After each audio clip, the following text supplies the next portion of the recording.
Bonjour à tous, une petite vidéo pour vous expliquer un peu plus en détail le lien entre les développements limités et les tangentes. Alors donc je vous laisse vous reporter au cours, hein, et puis on va détailler un peu les exemples 3,7 et 3,8, ou 3,7 d'arc-tangente.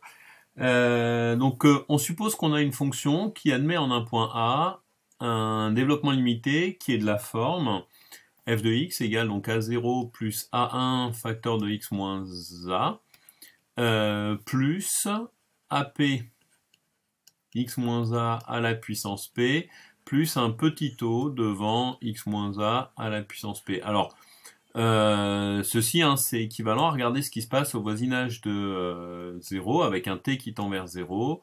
Donc ça nous fera du f de a plus t égale a0 plus a1t plus ap t puissance p plus un petit o devant t puissance p. Bien sûr, avec sous-entendu à chaque fois. Ici, c'est x tend vers a dans le premier, et puis dans le second, c'est quand t tend vers 0.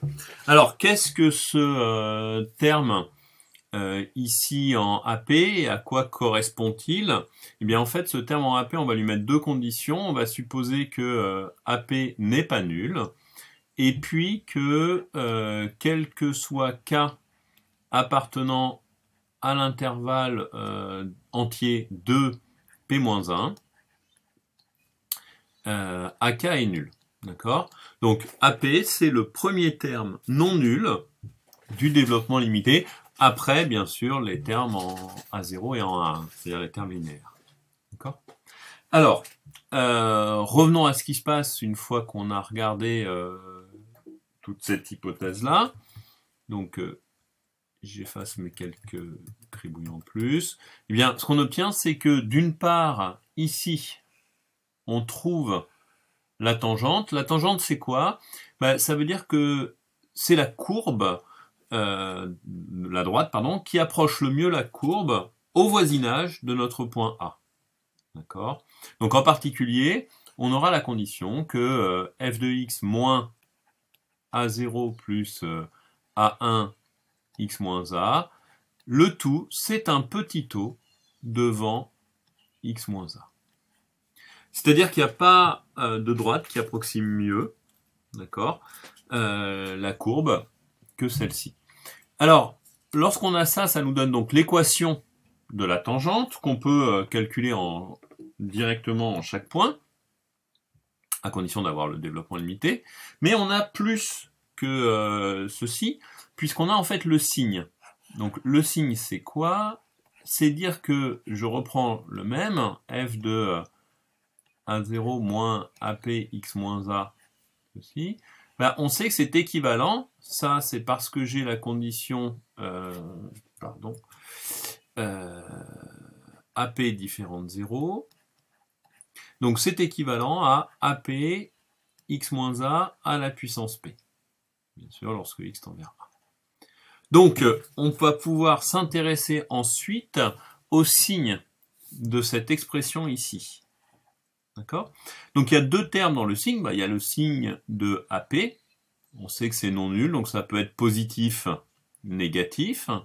Et puis le signe de ce x-a puissance p.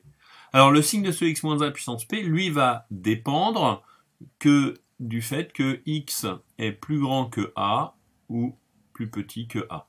Si x est plus grand que a, c'est positif. Si x est plus petit que a, c'est positif si p est pair et négatif si p est impair.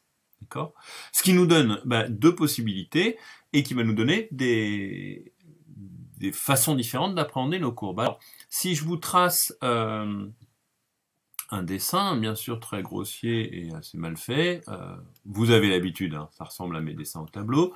Donc un y égale f de x avec des... bon, faut même pas exagérer. On a des moyens un peu plus sophistiqués de tracer, donc hop. Voilà, on aura un bel axe des abscisses. Voilà. Donc on va s'intéresser en un point petit a, par exemple, placé par ici, et regarder ce qui se passe aux alentours de notre tangente. Le fait de placer notre tangente donc que je vais tracer ici. Alors je vais tricher, la tracer en deux bouts, hop, et puis je vais essayer de la prolonger, qu'elle soit à peu près tangente. Voilà. Ceci c'est une tangente qui a pour équation y égale a0 plus a1 facteur de x moins a.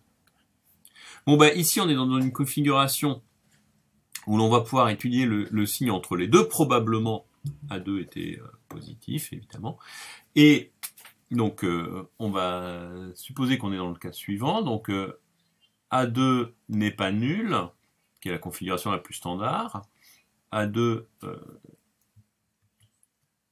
est positif, et on a donc f de x moins la tangente, A0 plus A1 facteur de x moins A, qui est équivalent à A2 facteur de x moins A au carré. Donc ce terme en A2 x moins A au carré, il est positif si x est strictement plus grand que A, donc dans cette zone ici.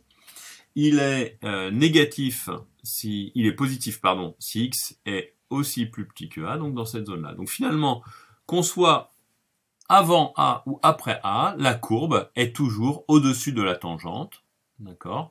Ce que vous voyez marqué, enfin tracé ici, d'accord? Donc ça veut dire qu'on a une configuration qu'on appellera une configuration normale où la courbe se promène tranquillement. À noter bien sûr que cette information de position relative de la courbe par rapport à la tangente n'a de sens que au voisinage du point. Alors, que se passe-t-il dans le cas où P est impair? Alors, c'est un cas relativement classique. Hein. Pensez à x associe x cube en 0, où là, P vaudra 3, A0 vaut 0, A1 vaut 0, et puis A3 vaut 1, différent de 0, A2 vaut 0. Alors, dans ces cas-là, si je reprends le dessin, pas le dessin, pardon, notre calcul, donc AX plus A0 facteur de plus A1 x moins A, ben, ceci est équivalent à un AP, donc positif ou négatif, mais fois cette fois un x moins A puissance P. Et ce x moins A puissance P, ben là, le signe ne va pas être le même, puisqu'il est positif si jamais x est plus grand que A, et puis négatif si x est plus petit que A. D'accord? Et donc, si on est dans le cas, par exemple, d'un AP, mettons, négatif, ben on va obtenir que le signe de tout ceci, c'est positif si x est plus petit que A, et puis négatif si x est plus grand que A. Ce qui veut dire que sur un dessin, un tracé, donc je vais procéder à l'envers, je vais supposer que j'ai tracé d'abord la tangente, donc y égale à A1x plus A0, je me place au point A, hein, vous imaginez que j'ai des axes, etc. Eh bien, on sait qu'on a une courbe qui est au-dessous de la tangente lorsque x est plus grand que A. Donc là, la courbe est au-dessous. Alors que pour x inférieur à A, la courbe est au-dessus. Ça veut dire qu'on a qualitativement une allure de la courbe qui va être la suivante. Donc je sais que j'ai une tangente qui est comme ceci, puis je vais au-dessus. Et de l'autre côté, alors je ne suis pas forcé de suivre autant la droite, hein. Hop, voilà, quelque chose qui va être comme cela. Et on va trouver une courbe qui traverse la tangente, c'est ce qu'on appellera un point d'inflexion.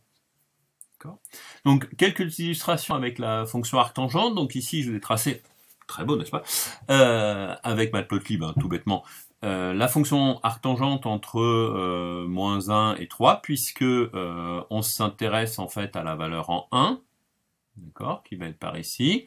Et puis, si vous reprenez donc les données qu'on a obtenues, on obtient que l'équation de la tangente, c'est y égale pi sur 4 plus 1 demi de x moins 1.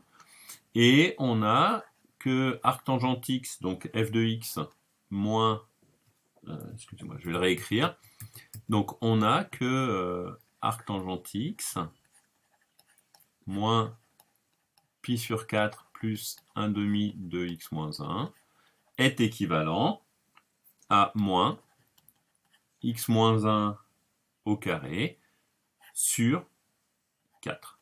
Ce qui veut dire que si j'avais tracé cette tangente-là au début, ben, je sais que ce signe-là est tout le temps négatif. Donc la courbe est toujours au-dessous de la tangente. D'accord? Donc on a en gros une tangente très mal dessinée qui est toujours supérieure à la courbe. D'accord? Ce qu'on peut illustrer, si je retrouve mon dessin, ici, où j'ai fait tracer la tangente. Alors, les couleurs sont inversées, hein, mais donc, on retrouve bien la tangente qui est au-dessus. Si on se posait la même question, donc toujours la fonction arctangente, c'est pas dans le cours, mais on aurait pu regarder, en 0, d'accord, bah, si on calcule la fonction arctangente en 0, assez rapidement, l'occasion de réviser un petit peu, arctangente prime, c'est du 1 sur 1 plus x, carré, c'est donc 1 moins x2 plus petit o de x2 en 0, ce qui donne arctangente x est égal à arctangente de 0, à préciser, je vous rappelle à chaque fois, donc qui vaut 0, je ne l'écris pas ici, x moins x3 sur 3 plus petit o devant x3. Alors, ceci nous dit que la tangente en 0, c'est y égale x, et puis, la position relative de la tangente, eh bien, on a arctangente de x moins x, qui est équivalent à du moins x3 sur 3. Pardon. Et le signe de ceci est négatif si x est positif si x est négatif. Résultat, on sait que la courbe est au-dessous de la tangente lorsque x est négatif, au-dessus de la tangente lorsque x est positif, au-dessus de la tangente lorsque x est négatif. D'accord? Donc en gros, la courbe est au-dessous de la tangente, ça va nous faire une tangente qui est comme ceci pour les positifs. La courbe est au-dessus de la tangente pour les négatifs, ce qui nous donne une tangente comme ceci. D'accord? Comme dessiné. Application donc avec un tracé en Matplotlib, où on observe la même chose, c'est-à-dire la tangente en 0, et puis l'arctangente en 0. Voilà, je vous invite à faire l'autre calcul avec 1 sur 1 plus exponentielle x, à faire les tracés vous aussi, d'avoir l'exemple 3,8 qui vous permettra de mieux comprendre ceci.